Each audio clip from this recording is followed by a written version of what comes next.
shall hear all these statutes and say, surely this great nation is a wise and understanding people. Right, that's what Muhammad said. That's why he eventually he turned against us, because what? Every upstart needs what? People of reputation to get followers. But Muhammad knew that he wasn't a real prophet. He knew in himself he wasn't a real prophet, man. That's why he had to do everything by war. He had to do everything by violence. You understand, brother? He had to do everything by violence, man. Because he came to the Israelites and searching your scriptures, you know I'm a prophet. And we said, nah. We know you're not a prophet. Because the Bible says in Deuteronomy 18 and 18, a man of your own brethren, you have to be an Israelite. Get me that. You're going to get me that Isaiah 40 and 3. You have to be born from the womb. You've got to be a blood Israelite, okay? If you're not an Israelite, you're not a prophet. It's that simple. The Most High is not dealing with you. Right? The heathens don't have prophets. Because their gods don't exist. You got me afterwards for the gods of the heathen nations are all idols. Go on. You see the book of Isaiah.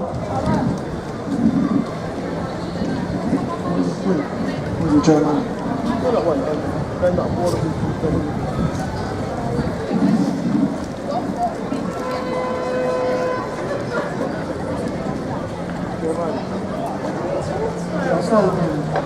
This is the book of Jeremiah chapter 1 verse 5. Before I formed thee in the belly I knew thee, before thou camest out of the womb I sanctified thee, and I ordained thee a prophet unto the nations. Right.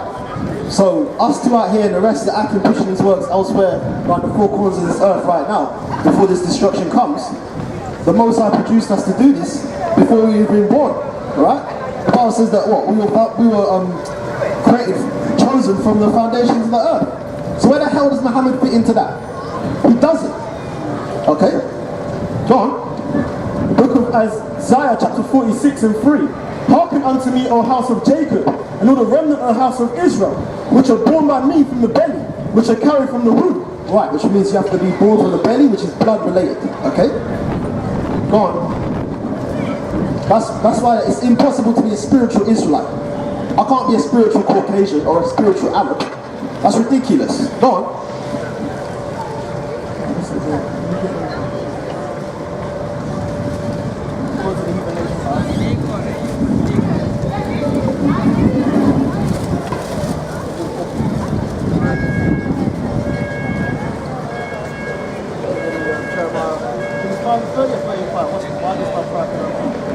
This is Psalms chapter 96 verse 4. For Yahweh is great and greatly to be praised. He is to be feared above all gods. He is to be feared above all gods. Because go to Deuteronomy 8 and 32. Our God gave the heathen nations their gods. Go on, read that. Yeah, 32 next slide.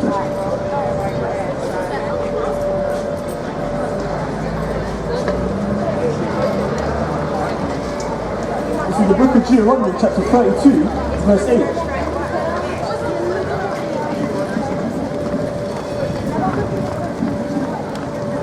When the Most High divided to the nations their inheritance, when he separated the sons of Adam, he set bounds of the people according to the number of the children of Israel. Right. So then you got to go now to, what is it? Ezra chapter 654. Right? Because everyone comes from Adam, but the Most High is not dealing with everyone. When he divided to the heathen nations their portion, he set their boundaries according to the children of Israel. He gave the Chinese man dragons, let him go and worship that. He gave the Arab man shiny stones, let him go and worship that. Okay? That's what our God did. But he's dealing with Negroes, Hispanics, Native Americans and West Africans personally. That's why we're the only ones that go through these tribulations, because we're the only ones that broke these laws. We get with the Daniel's 9:11. Go on.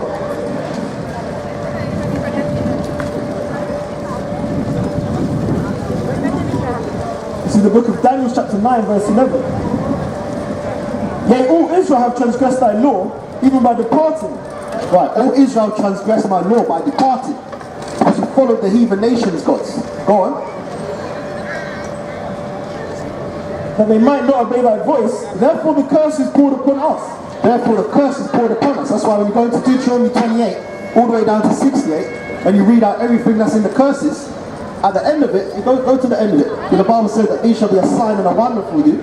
when the heathen nations ask why are these people in this condition, they'll say it's because they didn't follow their God. This is what your church is supposed to be teaching you. Go on.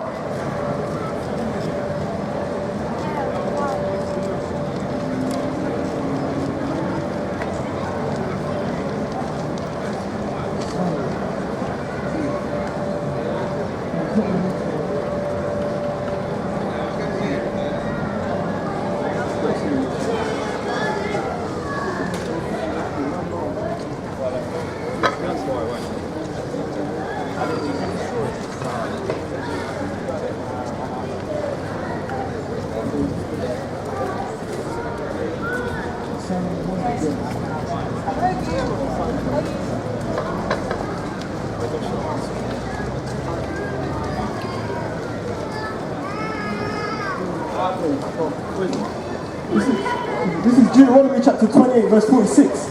And they shall be upon me for a sign and a wonder, and upon my seed forever. Right. So these curses shall be for a sign and wonder upon our seed forever. And forever just means a long period of time. That long period is what? 400? 500 plus years? Since you Negroes, Hispanics and Native Americans went into slavery on 1890, just after the Jacobite Wars, when you ruled Europe. Go on. Because thou servest not the Lord thy power with joyfulness and with gladness of heart for the abundance of these things. Therefore shalt thou serve thine enemies, which the Lord shall send against thee in hunger, and in thirst, and in nakedness. Right, and that's what's going on even to this very day. Okay? The so-called Arab man owns your chicken and chip shops, owns your hair shops. Okay?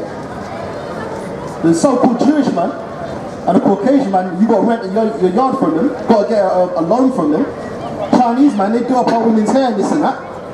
You got to go to your enemies are the one of all things. Go on. Deuteronomy chapter 28 verse 48. Therefore shalt thou serve thine enemies which the Lord shall send against thee, in hunger and in thirst, and in nakedness, and in want of all things. And he shall put a yoke of iron upon thy neck until he have destroyed thee. And the yoke of iron was when we was in slavery. The Lord shall bring a nation against thee from far, from the end of the earth, as swift as the eagle flies, a nation whose tongue thou shalt not understand. From the west, a nation of fierce countenance, which shall not regard the person of the old, nor show favour to the young. Right, and that's when they were calling an old man boy. Come here, boy. That's what they used to do in slavery. Okay? But then again, that's what we're going to do to them when who the world called Jesus Christ comes back down. And then these heathen nations go to slavery, that's the same thing we're going to do to them. Go on.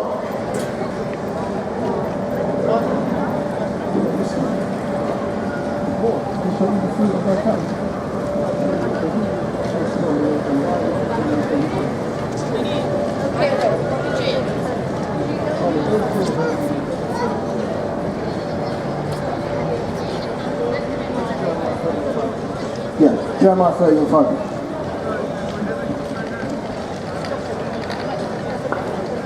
Let me see.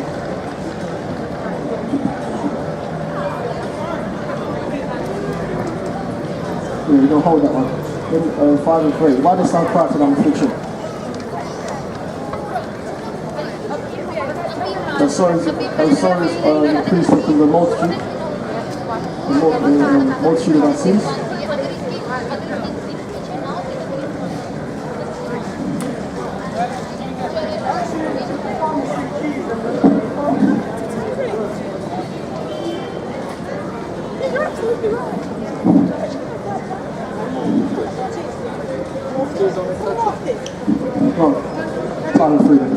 In the book of Jeremiah chapter 5 verse 3. O Yahweh, are not thine eyes upon the truth? Thou hast stricken them, but they have not grieved. Thou hast consumed them, but they have refused to receive correction. Right, and that applies to you Negroes, Hispanics, and Native Americans, and West Africans even to this day. Go on, read that again, man. O Lord, are not thine eyes upon the truth? Thou hast stricken them, but they have not grieved. Thou hast consumed them, but they have refused to receive correction. They have made their faces harder than a rock. They have refused to return. Right. And that's 2/3 of our own people. They refuse to return to their God. Because the Most High, he's not dealing with all of them, man. This time round, he's not coming back for the rest of for all of Israel. He's only coming back for the elect. So he's sending his son back for the elect. 2/3 of the Negro, Hispanics, Native Americans and West Africans today, they're going to get put to death with the rest of these heathens. Alright? And they're going to come back through the loins of the elect. Okay? Give me the other one. Oh, continue. Therefore I said, surely these are poor, they are foolish. They have known not the way of the Lord, nor the judgment of their power. Right, they have known not the way of the Lord, nor the judgment of their power. Okay? Then we move 4:6. You were sold to the heathen nations, not for your destruction, but because you moved your God to wrath. Therefore these things were poured out upon you. Okay?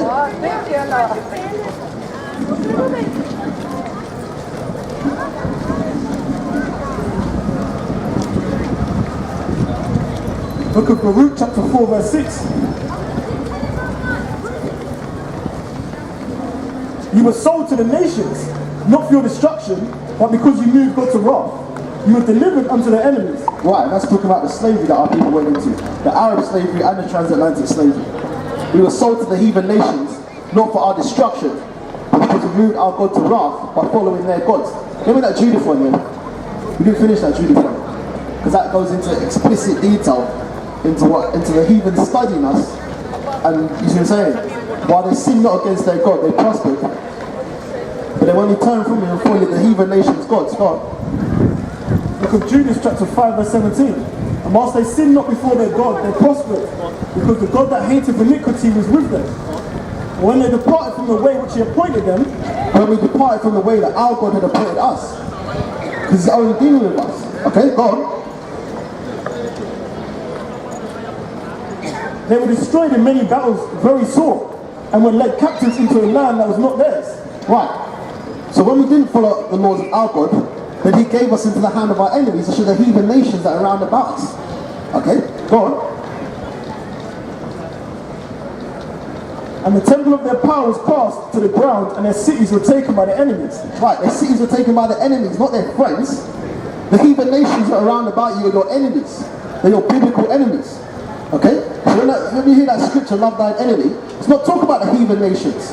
It's talking about your Israelite brother, your Israelite sister. Okay? That doesn't apply to the heathens. Go on. But now they return to their power and have come up from the places where they were scattered. And right.